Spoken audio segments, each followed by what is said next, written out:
Albert Einstein once said, everybody's a genius. But if you judge a fish by its ability to climb a tree, it will live its whole life believing that it is stupid.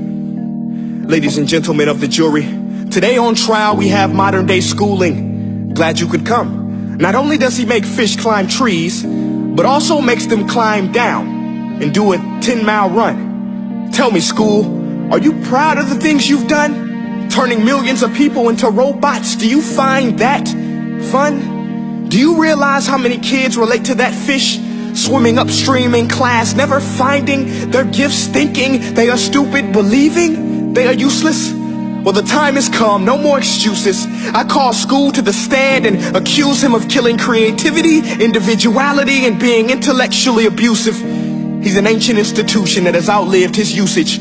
So, Your Honor, this concludes my opening statement, and if I may present the evidence of my case, I will prove it. Proceed. Exhibit A. Here's a modern day phone. Recognize it? Here's a phone from 150 years ago. Big difference, right? Stay with me. Here's a car from today, and here's a car from 150 years ago. Big difference, right? Well, get this. Here's a classroom of today, and here's a class we used 150 years ago. Now ain't that a shame? In literally more than a century, nothing has changed. Yet you claim to prepare students for the future? But with evidence like that, I must ask, do you prepare students for the future or the past? I did a background check on you and let the record show that you were made to train people to work in factories, which explains why you put students in straight rows, nice and neat, tell them sit still, raise your hand if you want to speak, give them a short break to eat, and for 8 hours a day tell them what to think.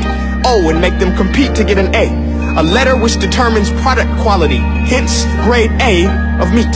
I get it. Back then, times were different. We all have a past. I myself am no Gandhi. But today, we don't need to make robot zombies. The world has progressed. And now we need people who think creatively, innovatively, critically, independently, with the ability to connect. See, every scientist will tell you that no two brains are the same. And every parent with 2 or more children will confirm that claim. So please explain why you treat students like cookie cutter frames or snapback hats, giving them this one-size-fits-all crap. Watch your language. Sorry, Your Honor, but if a doctor prescribed the exact same medicine to all of his patients, the results will be tragic. So many people would get sick, yet when it comes to school, this is exactly what happens. This educational malpractice, where one teacher stands in front of 20 kids, each one having different strengths, different needs, different gifts, different dreams, and you teach the same thing the same way? That's horrific. Ladies and gentlemen, the defendant should not be acquitted. This may be one of the worst criminal offenses ever to be committed. And let's mention the way you treat your employees. Objection. Overruled. I want to hear this. It's a shame. I mean, teachers have the most important job on the planet, yet they're underpaid? No wonder so many students are short-changed.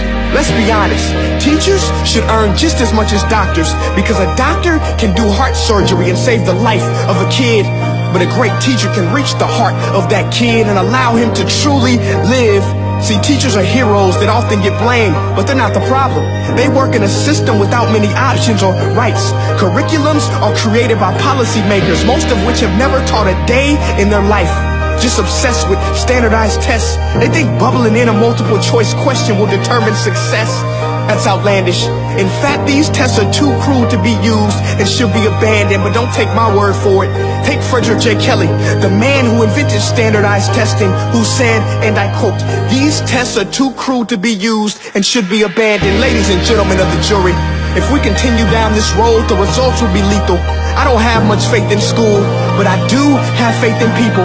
And if we can customize healthcare, cars, and Facebook pages, then it is our duty to do the same for education, to upgrade and change and do away with school spirit, because that's useless. Unless we're working to bring the spirit out of each and every student, that should be our task. No more Common Core. Instead, let's reach the core of every heart in every class. Sure, math is important, but no more than art or dance. Let's give every gift an equal chance. I know this sounds like a dream, but countries like Finland are doing impressive things. They have shorter school days. Teachers make a decent wage. Homework is non-existent, and they focus on collaboration instead of competition. But here's the kicker, boys and girls.